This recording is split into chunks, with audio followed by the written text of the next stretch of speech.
இயேசு கிறிஸ்து நாமத்தில் அன்புடன் இந்த சாம புதன்கிழமை ஆராதனைக்கு வரவேற்கிறோம். Welcome all of you to this Ash Wednesday service.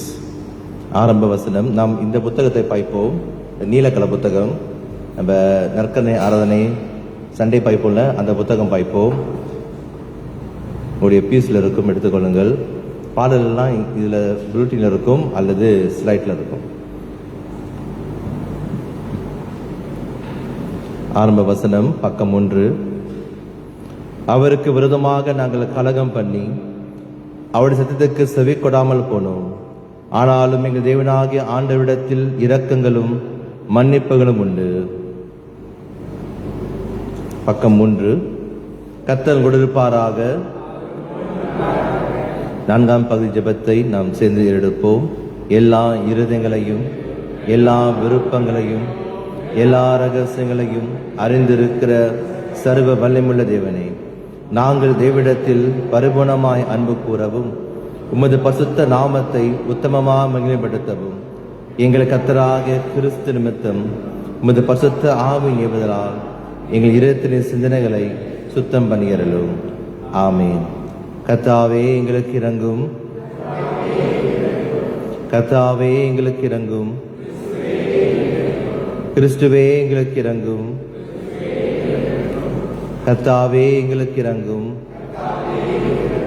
கர்த்தாவே எங்களுக்கு இரங்கும். கீழே இருக்கிற பக்கம் 4 கீழே புராதன பாட்டை நாம் 3 முறை சொல்லுவோம். We say the ancient hymn 3 times. பக்கம் 4 சேர்ந்து சொல்லுவோம். பரிசுத்த கடவுளே, பரிசுத்தமும் வல்லமையுமானவரே, பரிசுத்தம் நித்தியமானவரே, எங்களுக்கு இரங்கும்.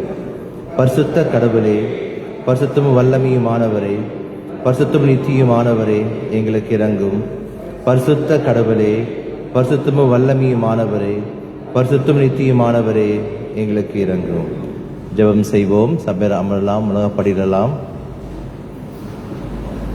இழந்த காலத்துக்குரிய சாம புதன்கிழமைக்குரிய சுருக்க ஜெபம் இந்த கைப்பிரதில் இருக்கிறது. முதல் பக்கம் நாம் சேர்ந்து ஜெபிப்போம். சர்வ வல்லமுள்ள நித்திய பராபரனே, தேவரில் சிருஷ்டவியலில் ஒன்றையும் பகையாதவரும் தங்கள் பாவங்கள் நிமித்தம் மனஸ்தாபப்படுகிற யாவருக்கும் மன்னிக்கிறவருமாயிருக்கிறீர். எங்களுடைய பாவங்களை குறித்து நாங்கள் துக்கித்து புலம்பி எங்கள் நிர்பாக்கியத்தை அறிக்கையிட்டு சம்பூர்ண இரக்கமுள்ள தேவரிடத்தில் குறைவற்ற பாவ விமோசனத்தையும் மன்னிப்பையும் பெறத்தக்கதாக எங்களுக்குள்ளே நொறுகுண்ட புதிதான இருதயத்தை சிருஷ்டிக்க வேண்டும் என்று எங்கள் கர்த்தராகிய இயேசு கிறிஸ்துவின் மூலம் வேண்டிக் கொள்கிறோம். ஆமீன். இதிலிருந்து நாட்களில் நாம் 10 கட்டளைகளை வாசிப்போம். இந்த நம்முடைய ஜெப புத்தகத்தில் பக்கம் 27 எடுத்துக்கொள்ளுங்கள். பக்கம் 27, பேஜ் 27, 10 commandments.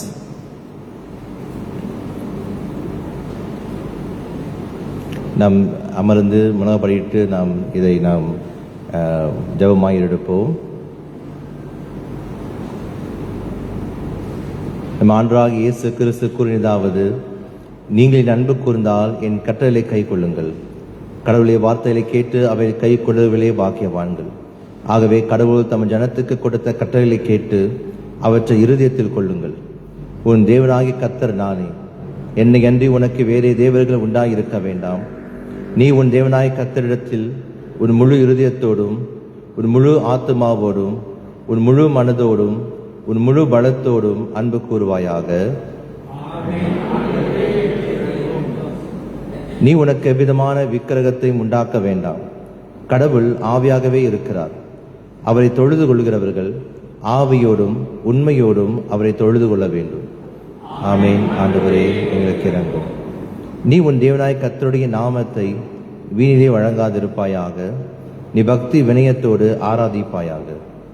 ஆமேன். ஆண்டவரே, எங்களுக்கு இரங்கும். நீ ஆண்டவருடைய நாளை நினைவு கூர்ந்து அதை பரிசுத்தமாய் ஆசரிப்பாயாக. கிறிஸ்து மரித்தெழுந்து எழுந்தார். பூமி குருவில் அல்ல, மேலானவிலேயே நாடுங்கள். ஆமென். ஆண்டவரே, எங்களுக்கு இரங்கும். உன் தகப்பனையும் உன் தாயையும் கனம் பண்ணுவாயாக. கடவுளுடைய பணிவிடக்காரராய் ஜீவியுங்கள். எல்லாரையும் கனம் பண்ணுங்கள். சகோதர ஐக்கியத்தை விரும்புங்கள். ஆமேன். ஆண்டவரே, எங்களுக்கு இரங்கும். கொலை செய்யாதிருப்பாயாக. உன்னுடைய சகோதரனுக்கு விரோதமாக கோபத்தை வளர்க்காதிருப்பாயாக. தீமையை நன்மையினால் வெல்லு. ஆமேன். ஆண்டவரே, எங்களுக்கு இரங்கும். விபச்சாரம் செய்யாதிருப்பாயாக. உங்களுடைய சரீரம் பரிசுத்த ஆவியின் ஆலயம் என்று அறியுங்கள். ஆமேன். ஆண்டவரே, எங்களுக்கு இரங்கும். களவு செய்யாதிருப்பாயாக. நீங்கள் நேர்மையுடன் வேலை செய்து தேவைப்படுவதற்கு உதவுங்கள். பொய் சாட்சி சொல்லாதிருப்பாயாக. யாவரும் உண்மையை பேச கடவர். ஆமேன். ஆண்டவரே, எங்களுக்கு இரங்கும். பிறர் பொருளை இச்சியாதிருப்பாயாக. இயேசு சொன்ன வார்த்தைகளை நினைவு கூறுங்கள். வாங்குவதை பார்க்கிலும் கொடுப்பதே பாக்கியம். உன்னை போல் உன் சகோதரனை நேசி, அதுவே நியாயப்பிரமாணத்தை நிறைவேற்றுவதாகும். ஆமேன். ஆண்டவரே, எங்களுக்கு இரங்கும். நாம் தொடர்ந்து ஜெபம் செய்வோம்.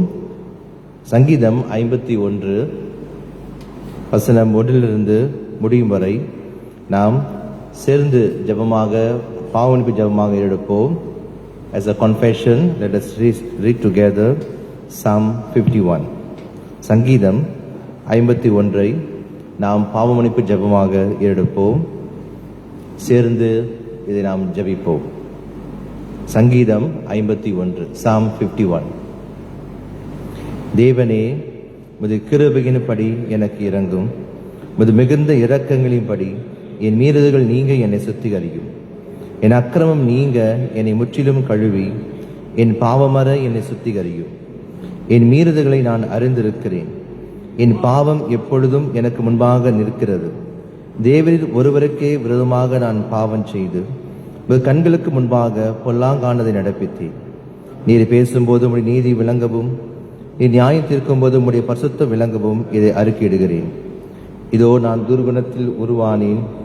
என் தாய் என்னை பாவத்தில் கர்ப்பம் தரித்தாள். இதோ உள்ளத்தில் உண்மை இருக்க விரும்புகிறீர். அந்த கரணத்தில் ஞானத்தை எனக்கு தெரியப்படுத்துவீர்.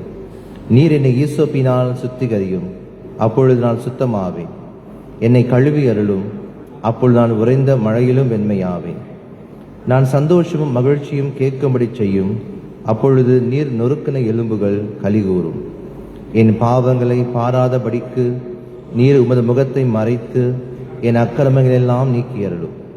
தேவனே, சுத்த இருதயத்தை என்னிலே சிருஷ்டியும், நிலைவரமான ஆவி என் உள்ளத்திலே புதுப்பியும்.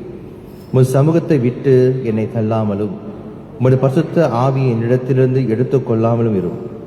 உமது இரட்சினத்தின் சந்தோஷத்தை திரும்பவும் எனக்கு தந்து உற்சாகமான ஆவி என்னை தாங்கும்படி செய்யும். அப்பொழுது பாதகருக்கு உமது வழிகளை உபதேசிப்பேன். பாவிகள் உம்மிடத்தில் மனம் திரும்புவார்கள். தேவனே, என்னை ரட்சிக்கும் தேவனே, இரத்த பலிகளுக்கு என்னை நீங்களாக்கிவிடும். அப்பொழுது என் நாவு உம்முடைய நீதியை கெம்பீரமாய் பாடும். ஆண்டவரே, என் உதடுகளை திறந்திரளும். அப்பொழுது என் வாய் உம்முடைய புகழை அறிவிக்கும். பலியை நீ விரும்புகிறதில்லை, விரும்பினால் செலுத்துவேன். ரகன பலி உமக்கு பிரியமானதல்ல. தேவனை கேட்கும் பலிகள் நொறுங்குண்ட ஆவிதான். தேவனே, நொறுங்குண்டதும் நறுங்குண்டதுமான இருதயத்தை நீர் புறக்கணியர். சீயோனுக்கு உமது பிரியத்தின்படி நன்மை செய்யும். எருசலேமின் மதிகளை கட்டுவீராக. அப்பொழுது தகன பலியும் சர்வாக தகன பலியும் ஆகிய நீதியின் பலியில் பிரியப்படுவீர். அப்பொழுது உமது பீடத்தின் மேல் காளைகளை பலியிடுவார்கள். பிதாவுக்கும் குமாரனுக்கும் பரிசுத்த ஆவிக்கும் மகிமை உண்டாவதாக. ஆளும் இப்போதும் எப்போதுமான சதா கால மகிமை உண்டாவதாக. ஆமீன். இப்பொழுது நாம் நம்முடைய நெற்றிகளில் சாம்பல் பூசுவோம். நம்ம எப்பவும் வருவரும் செய்கிறது. நம்ம எதுக்கு இது செய்கிறோம் என்றால், நம்முடைய அர்த்தம் என்னவென்றால், நாம் மண்ணிலிருந்து வந்தோம், நாம் மண்ணுக்கு திரும்புகிறோம் அப்படி என்று அதை நினைவு கொள்வதற்கு ஒரு சின்னம். ஒவ்வொரு தடவை நம்ம இந்த வார வாரம் அன்னடி செய்கிறதில்ல, வருஷத்துக்கு ஒரு வாட்டி நம்ம இந்த சாம புதக்கிழமை அன்னைக்கு செய்யும் பொழுது இது நம்முடைய நினைவு கூறுகிறது. நம்ம மண், நம்ம வந்து ஒரு டஸ்ட் ரிட்டன் டு எர்த் அப்படின்னு சொல்லுவாங்கள்ல, டஸ்ட் ரிட்டன் டு டஸ்ட் அப்படின்னு. அப்போ இன்னைக்கு நாம் ஒரு மண்ணாக இருக்கிறோம். இந்த மண்ணான சரீரம் மண்ணுக்கு போகிறது என்பதை அடையாளப்படுத்துவதற்காக இதற்கு இடையில நாம் எப்படி தேவனை நம்ம தேட வேண்டும், பாவமன்னிப்பு பெற்றுக்கொள்ள வேண்டும், நம்ம எப்படி தேவனை அதிகமாக தேட வேண்டும், கிட்டி சேர வேண்டும் என்பதற்கு ஒரு அடையாளம். ஸோ அதை பெற்றுக்கொள்ள விரும்புகிறவர்கள் நீங்கள் முன்னுக்கு வரலாம். இது வந்து ஃபாஸ்ட் பண்ணி அப்படின்னு இல்லை. உங்களுக்கு வர விருப்பம்லாம் பரவாயில்ல. வர விருப்பம் உள்ளவர்கள் நீங்கள் வந்து ஜெபத்தோடு வாங்க, உங்களை ஆராய்ந்து பாருங்கள். இதில் 40 நாட்களில் நான் ஆண்டவரை கிட்டி சேரணும், அதிகமாக நான் ஜெபிக்கணும், என் வாழ்க்கையை நான் ஆண்டருக்குள்ளே மாற்றிக்கொள்ளணும், அல்லது ஆண்டருக்கு ஏற்ற வழியில் நடக்கணும் அப்படி சொல்லிட்டு ஒரு நினைவு கூறுகிற ஒரு வண்ணமாக இதை நாம் எடுப்போம்.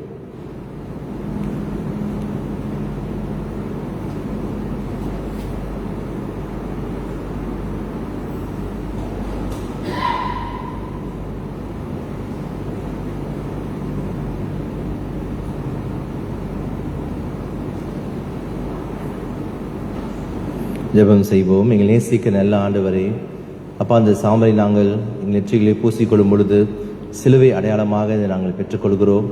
நாங்கள் மண்ணில் வந்தோம் என்பதை நினைவு கூறுகிறோம். மறுபடியும் மண்ணுக்கு திரும்புவோம் என்பதை நாங்கள் மறக்காமல் இருக்க எங்களோடு பேசுவீராக. இந்த உபவாச நாட்களில், இதிலிருந்து நாட்களில் நாங்கள் எங்களை ஆராய்ந்து பார்க்கவும், உமக்குள் எங்களை சரிப்படுத்தவும், அப்பா, நாங்கள் கடந்து வந்த பாதையில் நினைத்து பார்த்து பாவங்கள் நமக்கு பிடிக்காத காரியங்கள் இருக்குமானால் அதை நாங்கள் சரிப்படுத்தி மன திரும்பி மறுபடியும் உங்களோடு நடக்க எங்களை வழிநடத்துவீராக. இந்த சாம்பல் ஒரு அடையாளமாக எங்களுக்கு இருக்கட்டும். அப்பா, உங்களுடைய குறித்தோலை சிலுவைகள் மூலியமாக இதை எரித்து இதை நாங்கள் பெற்றுக்கொள்கிறோம். இந்த சாம்பல் மூலமாக ஆண்டவங்களோடு பேசுவீராக. வேதத்தில் அநேகர் சாம்பலில் உட்கார்ந்து தங்களை ஆராய்ந்து பார்த்து பாவத்தை அறிக்கையிட்டு மனம் திரும்பி இருக்கிறார்கள். அப்படியாக ஆண்டவரை நாங்களும் உங்களுடைய சமூகத்துக்கு வருகிறோம். எங்களை முற்றுமாய் உங்களுடைய கரத்தில் அர்ப்பணிக்கிறோம். ஆண்டவர் எங்களை பொறுப்படுத்திக் கொள்வீராக. இயேசுவின் நாமத்தில் வேண்டிக் கொள்கிறோம். ஆமென்.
இப்பொழுது வேதப்பாடம் வாசி கேட்போம்.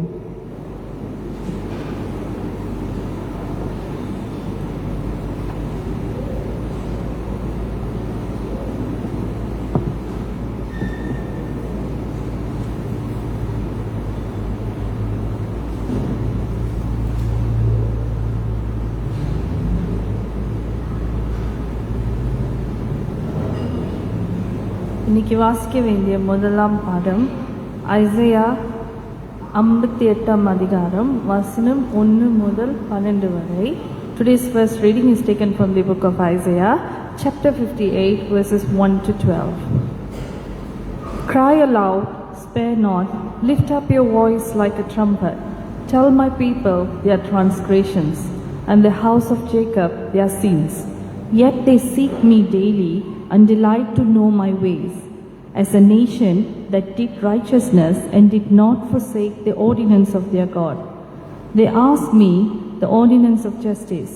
They take delight in approaching God. Why have we fasted, they say, and you have not seen? Why have we afflicted our souls, and you take no notice? In fact, in the day of your fast you find pleasure and exploit all your laborers. Indeed, you fast for the strife and debate, and to strike with the fist of wickedness. You will not fast as you do this day, to make your voice heard on high. Is it a fast that I have chosen, a day for a man to afflict his soul? Is it to bow down his head like bulrush, and to spread out sackcloth and ashes? Would you call this a fast, an acceptable day to the Lord? Is this not the fast that I have chosen, to loose the bonds of wickedness, to undo the heavy burdens, to let the oppressed go free, and that you break every yoke? Is it not to share your bread with hungry, and that you bring to your house the poor who are cast out? When you see the naked, that you cover him, and not hide yourself from your own flesh? Then your light shall break forth like morning, your healing shall spring forth speedily, and your righteousness shall go before you. The glory of the Lord shall be your rear guard. Then you shall call, and the Lord will answer. You shall cry, and he will say, Here I am. If you take away the yoke from your midst, the pointing of the finger and speaking wickedness, if you extend your soul to the hungry, and satisfy the afflicted soul, then your light shall dawn in darkness, and your darkness shall be as the noonday. The Lord will guide you continually, and satisfy your soul in drought, and strengthen your bones.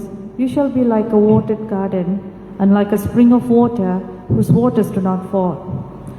Those from among you shall build the old waste places. You shall rise up the foundations of many generations, and you shall be called the repairer of the beach, the restorer of the streets to dwell in. Amen. இது தேவனுடைய வார்த்தை.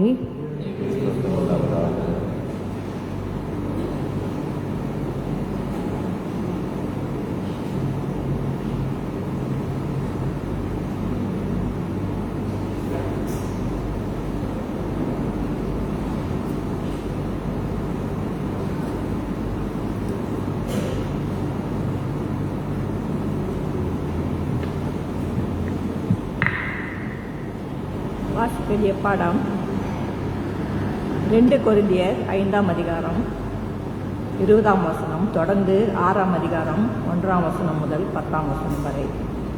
2 கொரிந்தியர் 5 அதிகாரம் 20 வசனம்.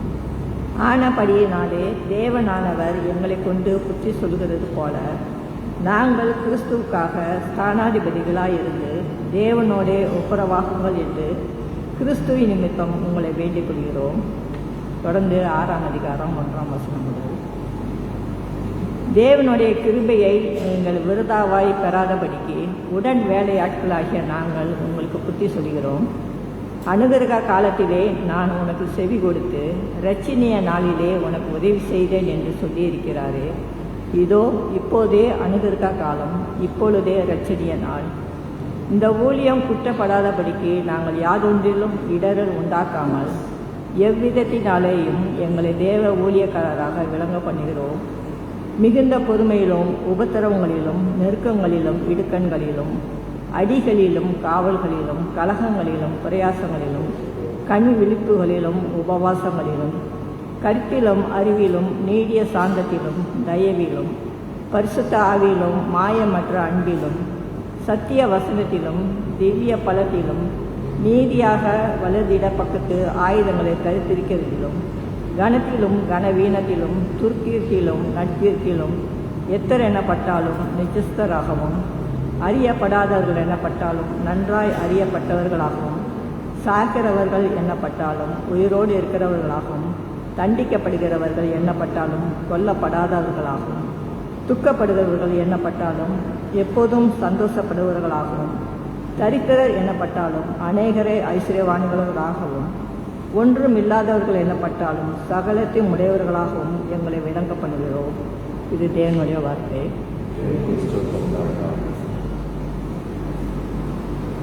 சுவிசேஷ பாடல்கள் இப்போ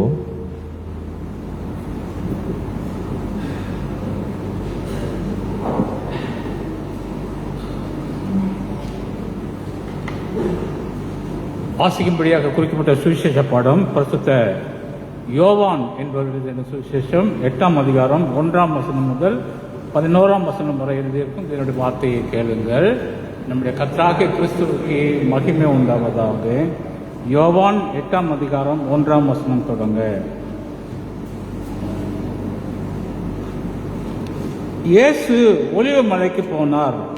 மறுநாள் காலையிலே அவர் திரும்பி தேவாலயத்துக்கு வந்தபோது ஜனங்கள் எல்லாரும் அவரிடத்தில் வந்தார்கள். அவர் உட்கார்ந்து அவர்களுக்கு உபதேசம் பண்ணினார். அப்பொழுது விபச்சாரத்திலே கண்டுபிடிக்கப்பட்ட ஒரு ஸ்திரீயை வேத பாரகரும் பரிசேயரும் அவரிடத்தில் கொண்டு வந்து அவளை நடுவே நிறுத்தி, போதகரே, இந்த ஸ்திரீ விபச்சாரத்தில் கையும் மெய்யுமாய் பிடிக்கப்பட்டாள். இப்படிப்பட்டவர்களை கல்லெறிந்து கொல்லப்பட வேண்டும் என்று மோசே நியாயப்பிரமாணத்தில் நமக்கு கட்டளையிட்டிருக்கிறாரே, நீர் என்ன சொல்லுகிறீர் என்றார்கள். அவர் மேல் குற்றம் சுமத்துவதற்கான காரணம் உண்டாகும் பொருட்டு அவரை சோதிக்கும்படி இப்படி சொன்னார்கள். இயேசுவோ குனிந்து விரலினால் தரையிலே எழுதினார். அவர்கள் ஓயாமல் அவரை கேட்டுக்கொண்டிருக்கையில் அவர் நிமிர்ந்து பார்த்து, உங்களில் பாவம் இல்லாதவன் இவள் மேல் முதலாவது கல்லெறிய கடவன் என்று சொல்லி அவர் மறுபடியும் குனிந்து தரையிலே எழுதினார்.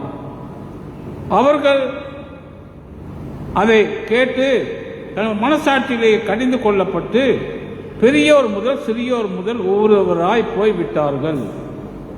இயேசு தனித்திருந்தால் அந்த ஸ்திரீ நடுவே நின்றாள். இயேசு நிமிர்ந்து அந்த ஸ்திரீயை தவிர வேறு ஒருவரையும் காணாமல், ஸ்திரீயே, உன்மேல் குற்றம் சாட்டினவர்கள் எங்கே? ஒருவனாகிலும் உன்னை ஆக்கினைக்குள்ளாக தீர்க்கவில்லையா என்றார்.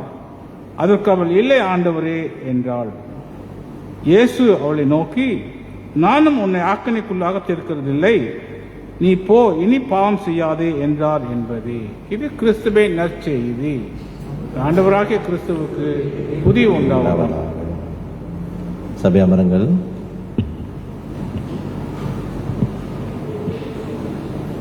ஜெபம் செய்வோம்.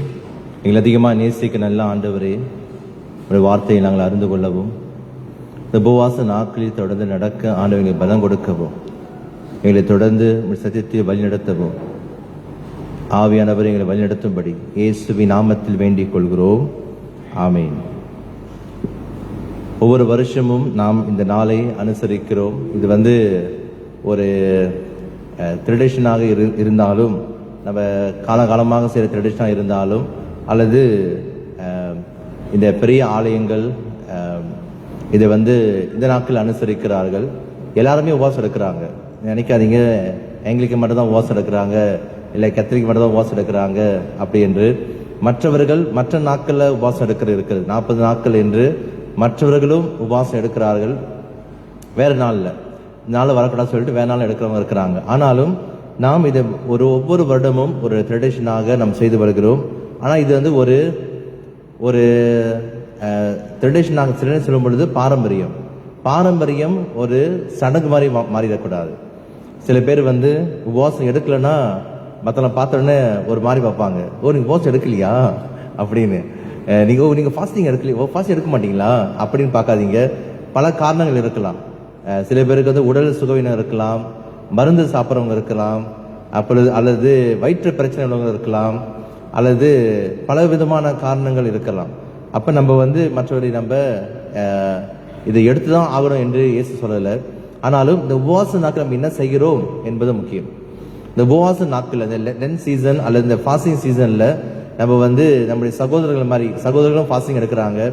அது மாதிரி நீங்க ஃபாஸ்டிங் எடுக்கலாம் நான் பிடிச்சி ஜெயில போட்டுருவேன் அப்படிலாம் நம்ம சொல்றது இல்லை. நீங்க ஃபாஸ்டிங் எடுக்கலன்னா யாரும் கோச்சிக்க மாட்டாங்க. ஃபாஸ்டிங் எடுத்தா கொஞ்சம் சந்தோஷப்படுவாங்க. ஆனாலும் நம்ம முயற்சி எடுக்கலாம். என்ன முயற்சி எடுக்கலாம் என்றால், சில பேர் என்ன செய்வாங்க, வாரத்துல ஒரு நாளாச்சும் உபவாசம் எடுக்க முயற்சி எடுப்பாங்க. வாரத்துல ஒரு நாள், ஒரு வெள்ளிக்கிழமை, இல்லை உங்களுக்கு ஏற்ற நாள், எந்த நாள் உங்களுக்கு பிரியமா இருக்கிறதோ, எந்த நாள் நீங்க எடுத்தா உங்களுக்கு டைம் கொஞ்சம் கூட ஆண்டு கொடுக்க முடியுமோ அந்த ஒரு நாளை எடுத்துக்கோங்க. சாட்டர்டே கூட எடுக்கலாம். ஒரு சாட்டர்டே நிறைய ஃபங்க்ஷன் இருக்கு, அப்புறம் சாப்பிட்டு அவனுடைய லென்த் வந்து ரொம்ப டெம்டேஷன் வந்துடுது. அப்படி என்றால் மற்ற நாளை கூட நீங்க எடுக்கலாம். ஸோ உங்களுக்கு வசதி எப்படி என்று பார்த்துட்டு ஒரு நாள் உபவாசம் எடுக்கலாம். சில பேர் அன்றாட உபவாசம் எடுக்கிறவங்க இருக்கிறாங்க. சில பேர் லிக்விட் ஃபாஸ்டிங் சொல்லிட்டு ஒண்ணுமே சாப்பிடாம வெறும் தண்ணியை குடிச்சுக்கிட்டு இருக்கிறவங்க இருக்கிறாங்க. சில பேர் வந்து இன்டர்மீடியட் ஃபாஸ்டிங்லாம் நிறைய வந்துருச்சு. ராத்திரி சாப்பிட்டுட்டு அதோட காலைல 12 மணிக்கு சாப்பிடுவாங்க. சாயங்காலம் 7 மணிக்கு சாப்பிட்டு, இரவு 7 மணிக்கு சாப்பிட்டுட்டு அதோடு நாளைக்கு 12 மணி சாப்பிடுவாங்க. அது ஒரு விதமான ஃபாஸ்டிங், இன்டர்மீடியட் ஃபாஸ்டிங் சொல்றாங்கல்ல, அந்த மாதிரி ஒரு ஃபாஸ்டிங் இருக்கு. அப்புறம் வந்து காலையில சாப்பிட்டுட்டு மத்தியானம் சாப்பிடாம இரவு சாப்பிட்றவங்க இருக்கிறாங்க. அல்லது எனக்கு எல்லா வேலையும் நான் சாப்பிடலன்னா என்னால் வேலை செய்ய முடியாது, ரொம்ப கஷ்டமாயிரும் அப்படி என்றால் அசைவ சாப்பாடு, வெஜிடேரியனாக இருப்பாங்க. மரக்கறி சொல்லுவோம்ல, அதாவது வெறும் வெஜ்ஜியாக அவங்க இருப்பாங்க 40 நாட்கள். 40 நாட்கள் யார் நான் சொல்றேன்னா, சண்டே சேர்க்காம 40 நாட்கள். சண்டே வந்து ஃபீஸ்ட் டே என்று சொல்வார்கள், ஃபாஸ்ட் அண்ட் ஃபீஸ்ட் அப்படி என்று. 6 நாட்கள் நம்ம உபவாசம் எடுக்கிறோம். 7வது நாள் அது ஆண்டுடைய நாள், அதனால வந்து அந்த நாள் வந்து சந்தோஷமா இருக்கணும் அப்படி என்று. சண்டே வந்து சந்தோஷமான நாள், அதனால வந்து ஃபாஸ்டிங் எடுக்க மாட்டாங்க. அப்படி நீங்க நான் சண்டேவும் எடுக்கணும் ஆசைப்பட்டீங்கன்னா எடுங்க, பிரச்சனையே இல்லை. ஆனாலும் நீங்க சண்டே எடுத்தீங்கன்னா 46 நாட்கள் வந்துடும். ஈஸ்டர் வரும்போது 46 நாட்கள் வந்துடும். இன்னும் ஒரு எக்ஸ்ட்ரா ஒரு 4 நாள் போட்டீங்கன்னா 50 நாள் வந்துடும். ஒரு 50 முடிச்ச மாதிரி இருக்கும். ஆனாலும் நம்ம சண்டே ஃபாஸ்டிங் எடுக்க மாட்டாங்க. மற்ற நாட்கள்ல நீங்க ஃபாஸ்டிங் எடுக்கலாம். மற்ற நாட்கள் நீங்க அதை, ஆனா ஃபாஸ்டிங் எடுக்கும் பொழுது சாப்பிடாம இருக்கிற நேரத்துல ஏதாவது நீங்க செய்யலாம். என்ன செய்யலாம்? பைபிள் படிக்கலாம், ஆண்டு குறித்து சிந்திச்சு பார்க்கலாம். இப்பெல்லாம் போன்லயே வந்து பைபிள் இருக்கு, பைபிள் ஆப்லாம் இருக்கு, டிவோஷன் இருக்கு. ஸோ நம்ம புத்தகம் இருக்கிறது, லெந்து புத்தகம் இருக்கிறது, அப்படி நீங்கள் பெற்றுக்கொள்ளலாம். தமிழில் இருக்கிறது, ஆங்கிலத்தில் வந்திருக்கு, பிடிஎஃப்ல இருக்கு. ஸோ அதை நீங்கள் பெற்றுக்கொண்டு நீங்கள் அந்த நாட்களில் ஒவ்வொரு நாளும் ஒரு ரீடிங்காக நீங்கள் படிக்கலாம். இப்படி நம்ம நேரத்தை அதிகமாக ஆண்டோட செலவிடுகிற நேரம். இப்போ உங்கள் லஞ்ச் டைம் 1 மணிலேருந்து 2 மணி வரைக்கும் இருக்குன்னா, நீங்கள் சாப்பிடல அப்படின்னா அந்த 1 மணி நேரம் நீங்கள் என்ன செய்யலாம்? நீங்கள் ஜெபத்தில் பைபிள் எடுத்து போய் படிச்சுக்கிட்டு கொஞ்சம் உட்காந்துருக்கலாம். ஸோ நீங்கள் ட்ரை பண்ணி பாருங்க அது எப்படி வருது என்று. உங்களுக்கு அது ஓகேனா அப்படி செய்யுங்க. அல்லது நான் ஸ்கூல் முடிஞ்சு அல்லது வேலை முடிஞ்சு நான் வீட்டுக்கு வந்தோடனே நாங்கள் ஃபேமிலியாக உட்காந்து மரக்கறியெல்லாம் சாப்பிட்டுட்டு ஒரு சப்பாத்தியை சாப்பிட்டுட்டு அப்புறம் வந்து நாங்கள் சின்ன ஒரு ஜெபம் வைக்கிறோம் வீட்டில் அப்படின்னா ஒரு சின்ன ஜெபம் வைங்க. அல்லது ஃபேமிலியெல்லாம் கூப்பிட்டுட்டு ஒரு ஜெபம், இது வந்து நம்ம பழக்கமாக்கி கொள்ளணும். இந்த நாளில் அதிகமாக தேடும் பொழுது ஒவ்வொரு நாளும் அதை நம்ம பழக்கமாக மாற்றிடுவோம். இந்த 40 நாட்கள் செஞ்சிட்டிங்கன்னா அதோடு அது பழகிடும். அப்படியே கண்டினியூ பண்ணுங்க, ஸ்டாப் பண்ணிடாதீங்க. 40 நாள் மட்டும் செஞ்சுட்டு மற்ற நாள்லாம் செய்யலைன்னா அது பிரயோஜனம்லாம் போயிடும். அதனால இந்த நாட்கள் நம்ம செய்யும் பொழுது அது ஒரு ரூத்தீனாக, அது ஒரு இயல்பான ஒரு காரியமாக நம்ம மாற்றிக்கொள்ளலாம். இன்னைக்கு வாசித்த பாடத்துல நம்ம என்ன பார்க்கிறோம் என்றால், இந்த 3 பாடங்கள்ல உபவாசம் என்றால் என்ன, எதற்காக உபவாசிக்கிறோம். இன்னொரு ரீடிங் இருக்கிறது, அது நம்ம உபவாசத்துக்காக படிப்போம். யோபு 2ஆம் அதிகாரம், மத்தேயு 6ஆம் அதிகாரம் வருஷம் படிக்கிறது. ஸோ இந்த வருஷம் நம்ம இந்த ரீடிங் படிக்கிறோம். இதுல வந்து என்ன கேட்குறாங்கன்னா, ஆண்டவருக்கு ஏற்ற உபவாசம் என்னது, என்ன ஃபாஸ்டிங் ஆண்டவருக்கு பிடிக்கும், என்ன உபவாசம் ஆண்டவர் ஏற்றுக்கொள்கிறார், என்ன உபவாசம் அவர் எதிர்பார்க்கிறார் மக்கள்கிட்ட இருந்து அப்படி என்று வாசித்த ஏசாயா 58ஆம் அதிகாரம் நீங்க வீட்டில் படிச்சு பாருங்க. இதுல அவர் சொல்றாரு, நம்ம ஆண்டவருக்கு எல்லாமே செய்யறோம். ஆலயத்துக்கு வரோம், ஒவ்வொரு நாளும் ஆலயத்துக்கு வருகிறோம், ஒவ்வொரு நாளும் ஆண்டு நம்ம தேடுறோம், ஜெபிக்கிறோம், ஆராதிக்கிறோம், எல்லாம் ஓகே. அவர் சொல்றாரு, இதையா உபவாசம் என்று கர்த்தருக்கு பிரியமான நாள் என்றும் சொல்லுவாய். வசனம் 5. ஏசாயா 58 வசனம் 5. மனுஷன் தன் ஆத்துமாவை ஒடுக்கிறதும் தலைவணங்கி நாணலை போல் இரட்டிலும் சாம்பலிலும் படுத்துக் கொள்கிறதும் எனக்கு பிரியமான உபவாச நாளாய் இருக்குமோ? இதையா உபவாசம் என்று கர்த்தருக்கு பிரியமான நாள் என்றும் சொல்லுவாய். அதாவது அப்படி துக்கத்தோடு இந்த உபவாச நாட்கள் அப்படியே ஒரு சோகத்தோடு இருப்பாங்க.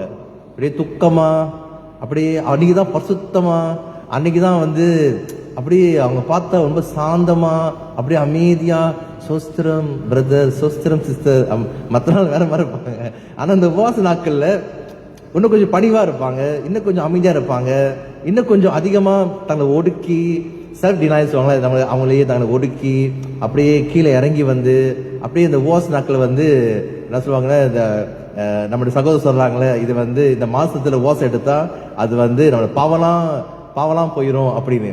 சில பேர் அது அப்படி நினைச்சுக்கிறாங்க. இந்த உபவாசம் எடுத்துமா, சாப்பிடாம இருந்துட்டுமா, நம்ம நினைச்சதெல்லாம் நம்ம செஞ்சிடலாம், நம்ம கேட்டதெல்லாம் ஆண்டு கொடுத்துருவாரு, என் பாவத்தெல்லாம் மன்னிச்சிருவாரு, நான் அப்படியே ஹோலிஸ் அப்படியே ஆயிருவேன் அப்படின்னு, அந்த மாதிரி பரிசுத்தத்து மேல பரிசுத்தமா ஆயிருவேன் சொல்லிட்டு அப்படியே ஒடுக்கி அப்படியே கஷ்டப்பட்டு சாம்பல்ல உட்கார்ந்து அப்படியே அவனை பார்த்தாலே நமக்கே வருத்தமா இருக்கும், எப்படி உபவாசம் எடுக்கிறீங்க அப்படின்னு. இதையா ஆண்டவர் கேட்கிறாரு. அதான் சொல்றாரு, இதையா இதான் உபவாச நாள ஆண்டவருக்கு, இதையா ஆண்டு விரும்புறாரு. அப்ப ஆண்டு என்ன விரும்புறாரு பாருங்க. வசனம் 6. அக்கிரமத்தின் கட்டுகளை அவிழ்க்கிறதும் நுகத்தடியின் பிணையல்களை நெகிழ்கிறதும் நெருக்கப்பட்டிருக்கிறவர்களை விடுதலையாக்கி விடுகிறதும் சகல நுகத்தடிகளையும் உடைத்து போடுகிறதும் பசி உள்ளவனுக்கு உன் ஆகாரத்தை பகிர்ந்து கொடுக்கிறதும் துறதுண்ட சிறுமியானவைகளை வீட்டிலே சேர்த்துக் கொள்கிறதும் வஸ்திரம் இல்லாதவனை கண்டால் அவனுக்கு வஸ்திரம் கொடுக்கிறதும் உன் மாம்சமானவனுக்கு உன்னை ஒழிக்காமலும் இருக்கிறதும் அல்லவோ உனக்கு உகந்த உபவாசம். அப்ப எனக்கு உகந்த உபவாசம், ஆண்டருக்கு உகந்த உபவாசம் என்னதுன்னா, கஷ்டத்துல இருக்கிறவங்களுக்கு, கட்டில இருக்கிறவங்களை கட்ட அவிழ்த்து விடுறது. அப்படி கட்டி வச்சிருப்பாங்க பாத்தீங்களா, அவங்க கட்ட அவிழ்த்து விட்டுறது. அல்லது நுகத்தடியின் பிணல்கள், அப்படியே ஒரு பாரத்தோடு அவங்க கஷ்டத்தோடு இருக்கிறாங்க, அவங்களுடைய பாரத்தை நம்ம இலகுவாக்குறது. விடுதலை ஆக்கப்படுகிறது. நெருக்கப்பட்டவர்கள், அப்படி கஷ்டப்பட்டு கொண்டிருக்கிறவங்களுக்கு ஒரு விடுதலை, ஒரு டெலிவரன்ஸ், ஒரு ஃப்ரீடம் கொடுக்கிறது. சகல நுகத்தடிகளையும் உடைத்து போடுகிறது.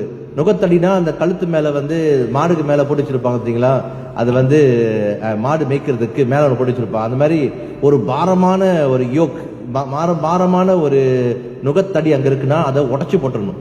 என்ன மாதிரி நுகத்தடி இருந்தாலும் ஒரு பாரம் சுமத்துறது ரொம்ப கஷ்டப்பட்டு நம்மளை சில பேர் கஷ்டப்படுத்தி கொண்டு இருப்போம். அவங்களை எப்பயுமே கஷ்டப்படுத்திக்கிட்டு இருப்போம்ல, இந்த நாளில் கஷ்டப்படுத்தக்கூடாது. இந்த நாளில் கொஞ்சம் மனசு கொஞ்சம் மாறணும். அது வார்த்தைகள் அல்லது நம்முடைய பேச்சுகள், நம்ம செய்யற செய்கைகள், இதெல்லாம் கொஞ்சம் மாறணும். பசி உள்ளவனுக்கு உன் ஆகாரத்தை கொடுத்து பகிர்ந்து கொடுக்கிறது. உங்களுக்கும் சாப்பாடு இருக்கணும், அதே வேளையில சாப்பாடு இல்லாதவங்களுக்கும் நீங்க கொடுக்கலாம். துறதுண்ட சிறுமியானவர்களை வீட்டில் யாரோ தூரத்துலையோ எல்லாம் துரத்தி அடிச்சுட்டாங்க வீட்டை விட்டு, ஆனால் வீட்டில் கூப்பிட்டு சாப்பாடு கொடுத்து நல்லா இருக்கீங்களா அப்படி கேட்டு அனுப்பி விடுறது. அடுத்தது வஸ்திரம் இல்லாதவனை கண்டால், அவன் வஸ்திரம் இல்லாமல் ஒரு சுத்திட்டு இருக்கிறான் அங்க ரோட்ல, அவனை கூப்பிட்டு கொஞ்சம் ட்ரெஸ் வாங்கி கொடுத்தீங்கன்னா அது ஆண்டுக்கு பிரியமானதான். அப்புறம் ஒரு மாம்சமானவனுக்கு உன்னை ஒழிக்காமல் இருக்கிறதும். மாம்சமானவன அவன் சொந்தக்காரவங்க, நம்ம வீட்டில் இருக்கிறவங்க, நமக்கு தெரிஞ்சவங்க, சொந்தக்காரவங்க, உறவினர்கள், நம்ம நண்பர்கள், மாம்சமானவர்கள், நமக்கு க்ளோஸா இருக்கிறவங்களுக்குள்ள நம்ம ஒழிக்காம அப்படி ஒளிஞ்சுக்குவாங்க. வீட்டுக்கு வந்தா நம்ம இவட பேசிடக்கூடாது, வீட்டுக்கு வந்தா கதவை சாத்தி வச்சிருவோம், இல்லாத மாதிரி இருந்துருவோம், அல்லது அவங்கள பார்த்தா கூட பார்க்காம போயிடுவாங்க. அவர் அங்க கடையில் உட்காந்து சாப்பிட்டு இருக்காருன்னா அப்படியே பார்க்காத மாதிரி சைட்டா போயிடுவாங்க. அந்த மாதிரி அப்படின்னா ஒழிக்காமல் இருக்கிறது. இதுதான் ஆண்டவர் கேட்கிற உபவாசம். அப்படின்னா என்ன சுருக்கமா என்ன சொல்ற வரும்னா, முதல் வாசித்த யோவான் 8ஆம் அதிகாரம், நான் அங்க நிறைய பேசல, யோவான் 8ஆம் அதிகாரத்துல என்ன செய்யறாங்க, ஒரு விபச்சாரியை பிடிச்சிட்டானுங்க. வேத பாரர்கள், பரிசேயர்கள், இவங்களாம் சட்டங்களை ஃபாலோ பண்றவங்க, அவங்க பண்ணது தப்பே இல்லை. பழைய ஏற்பாடுல சொல்லப்பட்டிருக்கிறது, விபச்சாரி, பிளாச்சோர் சொல்லுவாங்களா, விபச்சாரி, ப்ரொஸ்டிடியூட், இவங்களை பிடிச்சிட்டா கையும் களவும் பிடிச்சாச்சுன்னா இவங்களை வந்து கல் எறிஞ்சு கொள்ளணும் அப்படின்னு பழைய பல சொல்லப்பட்டிருக்கிறது. மோசையோடைய நியாயப்பிரமாணம் சொல்லப்பட்டிருக்கிறது.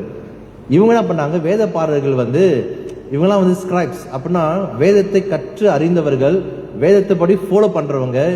இப்போ உள்ள காலத்துல வந்து நம்ம ஜக்கீம் அந்த மாதிரி இமாம் அந்த மாதிரி ஒரு தவறு செஞ்சா உடனே பிடிச்சி கேட்கணும், இல்லைன்னா இவனுங்க கேட்டுருவாங்க. என்னலாம் நீ இதுல இருக்க லீடரா இருக்க, நீ ஒரு மத தலைவனா இருக்கிற, நீ ஒரு பாஸ்டரா இருக்கிறீங்க, ஏன் இதை பார்க்க மாட்டீங்களா, இதை கேட்க மாட்டீங்களா, எப்படி இவங்க இப்படி செய்யலாம், எப்படி அவங்க அப்படி செய்யலாம் அப்படின்னு சொல்லுவா பாத்தீங்களா. அந்த மாதிரி சிலத்துல நம்மளே சொல்லியிருப்போம்ல, யோசிச்சு பாருங்க நம்ம சொல்லியிருக்குமா அப்படின்னு. சிலத்துல பாஸ்டர் என்னை பார்த்து சொல்றாங்களே ரொம்ப குறைவுதான். சில நேரத்துல சில பாஸ்டர் நம்ம பார்த்து சொல்லுவோம், பாஸ்டர் இந்த ஃபேமிலி தெரியுமா, இந்த குடும்பம் தெரியுமா, இப்படி இருக்கிறாங்க, நீங்க நான் தெரியாத மாதிரி இருக்கிறீங்க, கண்டுக்கவே மாட்டீங்க, ஒன்னும் கேட்க மாட்டீங்க, ஒரு கண்ணை மூடிக்கிறீங்க, நீங்க பார்க்க மாட்டீங்களா, கேட்க மாட்டீங்களா. ஓ என்ன பாஸ்டர் நீங்க, ஒரு ஒரு ஒரு லீடராகவே நீங்க இருக்க மாட்டீங்க, ஒரு சரியான முடிவு எடுக்க மாட்டீங்க, இந்த தவறு பண்ணிட்டாங்க, இந்த பாவம் பண்ணிட்டாங்க, நீங்க எப்படி விடலாம் அப்படி சொல்லிட்டு சில நேரத்துல வந்து ஆத்திரமாயிருவாங்களே. அந்த மாதிரி வேத பாரர்கள் தான் இவங்க. சட்டங்களை பின்பற்றுகிறவர்கள், மற்றவங்க தவறு செய்யும் பொழுது சுட்டி கேட்கிறவங்க, தட்டி கேட்கிறவங்க. அப்ப இயேசு ரைட் இருக்கிறாரு, சர்ச்சில் இருக்கிறாரு, டைம்ல சர்ச்சில் இருக்கிறாரு. இப்ப சர்ச்சுக்கு வெளியே இருக்காரா உள்ள இருக்காரா பைபிளை போடல. ஆனா அவரு சர்ச்சுக்கு சினகோகு கிட்ட தான் இருக்கிறாரு, சர்ச் ஜெபாலயத்தில் இருக்கிறாரு. ஒரு வேலை வெளியே கூட உட்கார்ந்து இருக்கலாம், முடிச்சுட்டு வெளியே வந்திருப்பாரு. திடீர்னு ஒரு அட்டை கூட்டி வராங்க, அவர்கிட்ட கூட்டி வந்து இயேசு என்ன செய்ய போறாரு, இவனுடைய நோக்கமே என்னன்னா இயேசு என்ன சொல்லுவாரு. கூட்டி வந்தாங்க, சுட்டி நிக்கிறாங்க, நின்றுட்டு எல்லாம் கையில் கல் இருக்கு, கல் வச்சுக்கிட்டு நிக்கிறாங்க. வசனம் 5 இப்படிப்பட்டவளை கல்லிருந்து கொல்ல வேண்டும் என்று மோசே நியாயப்பிரமாணத்தில் நமக்கு கட்டளையிட்டு இருக்கிறாரே, நீர் என்ன சொல்லுகிறீர்கள் என்றார்கள். அவர் மேல் குற்றம் சுமத்துவதற்கான காரணம் உண்டாகும் பொருட்டு அவரை சோதிக்கும்படி இப்படி சொன்னார்கள். இயேசுவோ குனிந்து விரலினால் தரையில எழுதினார். தரையில் எழுதிட்டு இருக்காரு. என்ன எழுதுறாருன்னு எங்கேயுமே போடல, என்ன எழுதிருப்பான்னு நமக்கும் தெரியல. ஆனா இன்னும் எழுதிட்டு இருக்காரு, தரையில் எழுதுறாரு. ஆனா இவன் என்ன செய்யறாங்கன்னா வசனம் 7 அவர்கள் ஓயாமல் அவரை கேட்டுக்கொண்டிருக்கையில் அவர் நிமிர்ந்து பார்த்து அப்படியே டார்ச்சர் பண்றானுங்க, பேசிட்டே இருக்கிறானுங்க. சுத்தி ஒரு 10-20 பேர் பேசுறாங்க. எப்படி கணிச்சு பாருங்க, 10-20 பேர் வந்துட்டு கம்ப்ளைண்ட் பண்றாங்க. பாஸ்டர் இல்ல பாஸ்டர் அவங்க இப்படி பண்ணிட்டாங்க, அவர் சொல்றாரு பாஸ்டர் இவன் தருமா இப்படி சொல்லிட்டான், பாஸ்டர் நம்ம அங்க பார்த்தது தருமா, இது பார்த்ததுமா இப்படி இருந்துச்சு அப்படி இருந்துச்சுன்னு ஒரு 10 பேர் ஒரு டைம் வந்து சொன்னா என்ன ஆகும்? ஒரு 20 பேர் வந்து கம்ப்ளைண்ட் பண்றாங்க நம்மள்கிட்ட. என்ன ஆகும் நினைச்சு பாருங்க. நீங்க யார் பேச்சு கேட்பீங்க? உங்களுக்கே ப்ரெஷர்லாம் ஏறிடும், டென்ஷன் ஆயிடுவோம் நம்ம அந்த அளவுக்கு. ஆனா இயேசுவன் டென்ஷன் ஆகல, ப்ரெஷர் ஆகல, ஒன்னும் பண்ணல. மறுபடியும் குனிஞ்சு எழுதுறாரு. எழுதிட்டு அப்ப சொல்றாரு வசனம் 7 உங்களில் பாவம் இல்லா